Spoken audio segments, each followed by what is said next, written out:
حضرت بلال حبشی. اب سیدنا صدیق اکبر فرماتے ہیں کہ رسول پاک گزرے، بلال کو مار پڑ رہی تھی، میرے حبیب پاک کی آنکھوں میں آنسو آ گئے. بے خبر ہو جو غلاموں سے وہ آقا کیا ہے. حضور کی آنکھوں میں آنسو، اور حضور نے دعا فرمائی کہ یا اللہ میرے بلال کو نجات دے دے، یا اللہ میرے بلال کو نجات دے دے. رسول پاک یہ کہہ کے گزر گئے. ایک کونے میں، حرم شریف کے کونے میں بیٹھ کے رسول پاک رو رہے ہیں. جناب صدیق اکبر نے کہا حضور کیا ہوا؟ فرمایا ابو بکر سوچ رہا ہوں خدا اگر مجھے پیسے دے تو میں بلال کو خرید لوں، اگر رب پیسے دے تو خرید لوں، سوچ رہا ہوں. جناب ابو بکر صدیق گھر گئے، گھر جا کے حضرت عباس کو بھیجا، کہا امیہ میرا مخالف ہے، مجھ سے وہ بات نہیں کرے گا، آپ جائیے، آپ جا کے کہیے بلال کو بیچ ڈالے. حضرت عباس نے جا کے کہا بلال کو بیچ دو. کہنے لگا میری قیمت بہت زیادہ ہے، 50 دینار کا میں نے خریدا ہے اور میں منافع لے کے بیچوں گا. حضرت عباس نے آ کے جناب صدیق اکبر کو بتایا تو ابو بکر صدیق فرمانے لگے چل مجھے ساتھ ہی لے جا، دیکھ لیتے. پہنچے، جب ابو بکر صدیق کو آتے دیکھا نا تو چڑ گیا.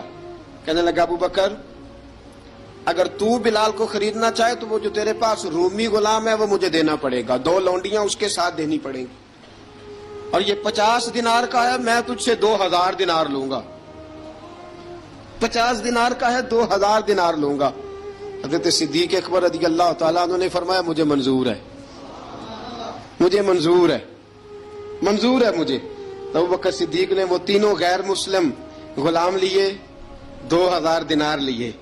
حضرت عباس نے بھی کلمہ نہیں پڑھا تھا. کہنے لگے ابو بکر تو کامیاب تاجر ہے، کیا کرنے لگے ہو؟ تو حضرت ابو بکر صدیق کہنے لگے آپ نے بھی کلمہ نہیں پڑھا، آپ کو اس سودے کا پتہ نہیں، آپ ابھی اس لذت آشنائی سے واقف نہیں، آپ نے بھی یہ ذائقہ چکھا نہیں، آپ ابھی اس راہ سے گزرے نہیں، آپ کو پتہ نہیں یہ بھی ایک ذائقہ ہے، یہ بھی ایک سودا ہے، یہ بھی ایک لذت ہے، یہ بھی ایک گہرائی ہے، یہ بھی ایک مزہ ہے، اس کا بھی آپ کو علم نہیں، آپ نے کلمہ نہیں نہ پڑھا. محبت کو سمجھنا ہے تو نہ سے خود محبت کر، کنارے سے کبھی اندازہ طوفان نہیں ہوتا. فرمایا ابھی تو راہ گزر میں ہے، کہتے مقام سے گزر. ابھی ذرا آگے چلیں گے نا، جب آپ کلمہ پڑھیں گے تو آپ کو پتہ چلے گا. حضرت سیدنا بلال حبشی کو لینے کے لیے صدیق اکبر پہنچے، 2000 دینار، 3 غلام پڑھے لکھے سیانے سمجھدار. جب دیے نا تو امیہ کھل کھلا کے ہنسا، کہنے لگا ابو بکر بڑے گھاٹے کا سودا کیا تو نے، ابو بکر تو نے بڑے گھاٹے کا سودا کیا ہے. یہ پڑھا لکھا مجھے دے کے جا رہا ہے اور یہ ان پڑھ تو لے کے جا رہا ہے، یہ خوبصورت رومی غلام دے کے جا رہا ہے اور یہ حبشی کالے رنگ کا تو لے کے جا رہا ہے، اور 50 دینار کا غلام 2000 دینار میں تو لے کے جا رہا ہے. اتنے گھاٹے کا سودا، اتنی بڑی نادانی. حضرت جناب سیدنا صدیق اکبر رضی اللہ تعالیٰ کہنے لگے امیہ تو کافر ہے، لیکن تو نے ابھی بھی پیسے تھوڑے مانگے ہیں، تو نے بلال کا رنگ دیکھا ہے، میں نے مصطفیٰ کے عشق کا رنگ دیکھا ہے. فرمایا تو ابھی اس کے رنگ میں الجھا ہوا ہے اور میں جو اس کے باطن کا حسن ہے وہاں تک پہنچ گیا ہوں.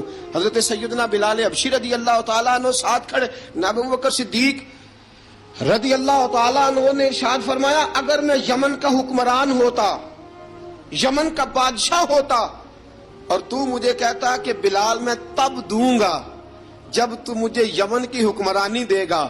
فرمایا میں تجھے یمن کی حکمرانی بھی دے دیتا لیکن بلال کو ضرور خرید کے لے جاتا. حضرت بلال حبشی.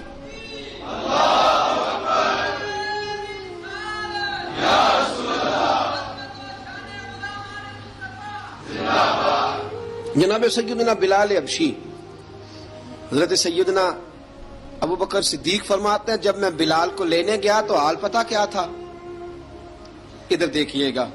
فرماتے ہیں کہ ٹانگیں اوپر کر کے نا جس طرح آدمی رکوع میں بیٹھتا ہے اس طرح کر کے نا ٹانگیں، اور سر پھر زمین کو لگا کے اس طرح سجدے میں آپ جاتے ہیں، لیکن بالکل ٹانگوں کے ساتھ سر رکھ کے. فرماتے ہیں 4 بھاری چکیاں ریت پہ حضرت بلال تھے، ان کے اوپر چکیاں رکھی ہوئی تھی، اور فرماتے ہیں حضرت بلال تھوڑی تھوڑی حرکت کرتے تھے تو وہ چکیاں جسم کے ساتھ لگتی تھی نا، پارٹ ان کے. فرماتے ہیں زخم بن گئے تھے، خون نکلتا تھا. فرماتے ہیں میں نے وہاں سے جا کے حضرت بلال کو نکالا، پیسے دیے، لے کے آیا تو جناب بلال کہنے لگے جلدی جلدی چلو حضور کے پاس. ذرا جلدی جلدی چلو، در مصطفیٰ پہ جلدی کرو. تو جناب سیدنا بلال حبشی رضی اللہ تعالیٰ عنہ کے جواب میں حضرت ابوبکر صدیق کہنے لگے بلال جلدی نہ کر، جب میں آیا تھا تو حضور تیرے لیے آنسو بہا رہے تھے.